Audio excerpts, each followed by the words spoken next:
हा असं वागला, तो तसं वागला, कोण कसं वागलं या विचारात स्वतःला त्रास करून घेण्यापेक्षा आपण पुढे कसं वागायचं याचा विचार करा. आपण कुठे चुकलो याचा अभ्यास करा. त्यांच्या चुका तेथेच सोडून द्या आणि पुढच्या प्रवासाला सुरुवात करा. या दुनियेत असा एकही मनुष्य नाही ज्याच्या जीवनात दुःख आणि अडचणी नाहीत. ज्याने सृष्टी निर्माण केली त्यालाही हे सर्व भोगावं लागलंय. आपण तर साधारण मनुष्य आहोत. सर्व गोष्टी आपल्या मनासारख्या झाल्या पाहिजेत हाच आग्रहच माणसाच्या सर्व दुःखाला कारणीभूत ठरतो. कोणाच्या वाईट वागण्याने आपलं काहीही वाईट होत नसतं. मिळतं तेच जे आपण पेरलेलं असतं. आपल्याशी कोण कसंही वागेना, आपण सगळ्यांशी चांगलंच वागायचं. इतकं चांगलं की विश्वासघात करणाराही पुन्हा जवळ येण्यासाठी तळमळला पाहिजे. आयुष्याची खरी किंमत तेव्हाच कळते जेव्हा स्वतःच्या जीवनात संघर्ष करण्याची वेळ येते. आयुष्यात कितीही कठीण परिस्थिती आली तरी घाबरून जाऊ नका.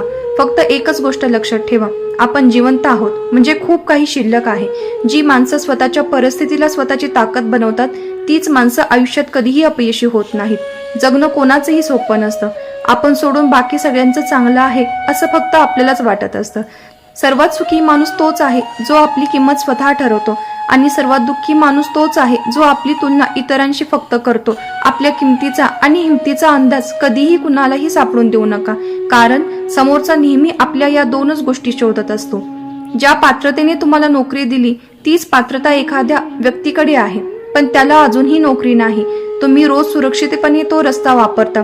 तोच रस्ता आहे जिथे अनेकांनी आपले मौल्यवान जीव गमावले.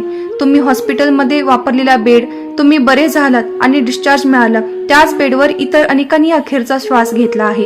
ज्या पावसाने तुमच्या शेतात चांगले पीक आले त्याच पावसाने दुसऱ्याचे शेत उद्ध्वस्त केले आहे. तेव्हा कृतज्ञ राहा, कारण तुमच्याकडे जे आहे ते मात्र इतरांकडे नाही. समाधानी राहायला शिका. म्हणूनच तुमच्याकडे असलेल्या प्रत्येक गोष्टींसाठी कृतज्ञ राहा. पश्चाताप भूतकाळ बदलू शकत नाही आणि काळजी भविष्याला आकार देऊ शकत नाही. म्हणूनच वर्तमानाचा आनंद घेणे हे जीवनाचे खरे सुख आहे. दुसऱ्याबद्दल वाईट बोलून त्याचे दुर्गुण सांगून आपला चांगुलपणा आणि कर्तृत्व कधीच सिद्ध होत नाही. वय आणि पैसा यावर कधीच गर्व करू नका, कारण ज्या गोष्टी मोजल्या जातात त्या नक्कीच संपतात. कठीण परिस्थितीमध्ये संघर्ष केल्यानंतर एक बहुमूल्य संपत्ती विकसित होते, ज्याचं नाव आहे आत्मविश्वास. समोरच्या व्यक्तीशी नेहमी चांगले वागा. ती व्यक्ती चांगली आहे म्हणून नाही, तर तुम्ही चांगले आहात म्हणून.